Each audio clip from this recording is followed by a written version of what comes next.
5 seconds. My dear physicians, the poor state of health services in India, especially public health services available to the common people, is well known.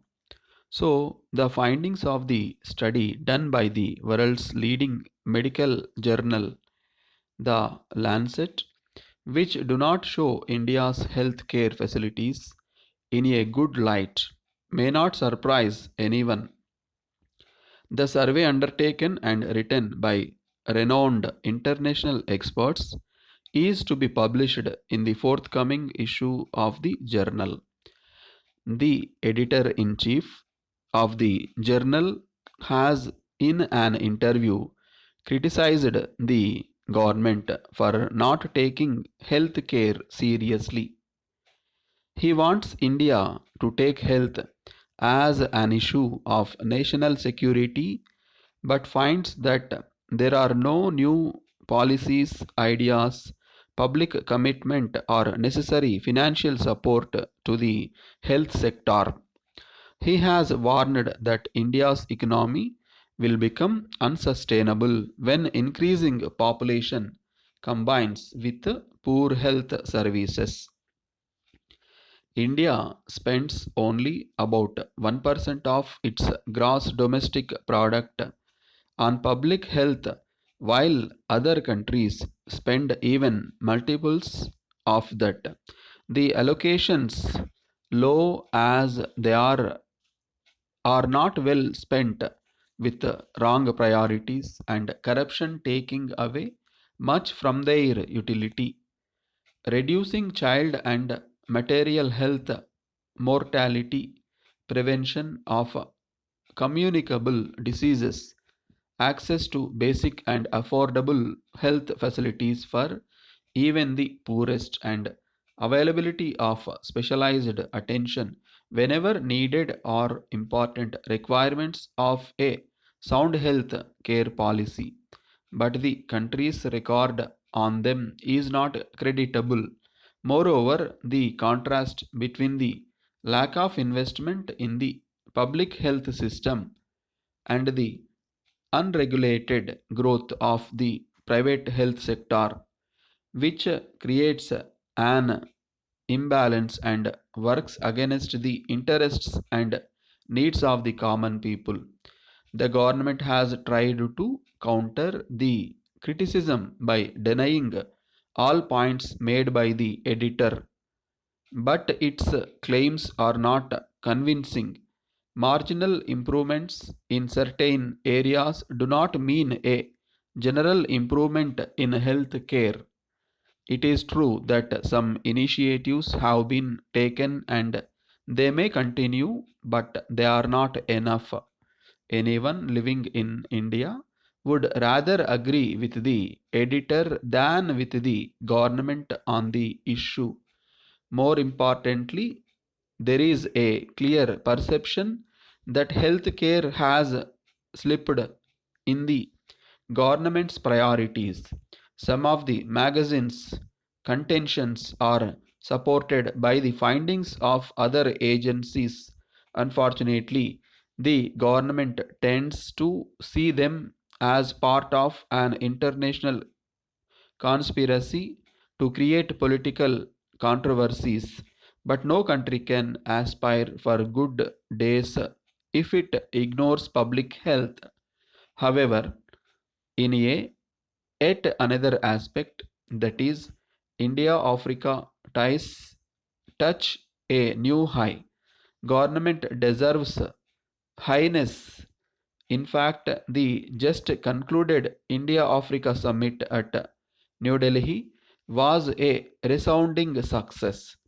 In terms of scale, this was the biggest of the three summits held so far, compared to the 2011 summit that saw participation of only 5 countries, 41 heads of state and government, and over 1,000 delegates from all of Africa's 54 countries came for the Delhi meet. The increased participation is heartening as it signals Africa's growing interest in engaging with India. In New Delhi, India reiterated its commitment to the continent's development with Prime Minister. However, there is reason for concern. Almost 90% of African investment in India comes from one country, Mauritius, a tax haven. Besides, the nature of trade has triggered some unease in Africa. While much of Africa's exports to India consist of raw materials such as crude oil, gold, and diamonds, India's exports to the continent are largely high end consumer goods. In addition, Indian companies are investing in African hand to grow cash crops for export. This is undermining Africa's food security. It has triggered criticism of India's neo-colonial relationship with Africa as its approaches are unfair and emanate largely from envious Western countries. No doubt Africa is an important market for the Indian pharmaceutical industry, but low priced Indian drugs have benefited African masses. Importantly, India has focused on capacity building in Africa. While importing rough diamonds, for instance, it has engaged in capacity building there, helping it move up the value chain in the diamond business. Still, India needs to tread carefully as it sets out to match China's enormous clout in Africa. It must bear in mind the principles rather than profits alone. Dear Mr. Bhaskar, thank you very much for your immediate response. By way of facsimile, communique by quoting your rates in connection with performing a puja and to cater food needs to the proposed invitees. Numbering 100. First of all, your quote that rupees 220 per plate is itself a little costlier. Please let me know, is there any relaxation on this issue? In addition to this, I would request you to clarify some of the points which you have not mentioned in your offer, maybe by oversight. Whether tables, chairs, use and throw plates, tumblers, paper rolls, and banana are included in the package amount. Also, let me know, are you proposing to serve the drinking water to the invitees with 500 milliliter packed water bottles? Whether cloth covering surrounding the eating area, including top, is also included in your proposed rate?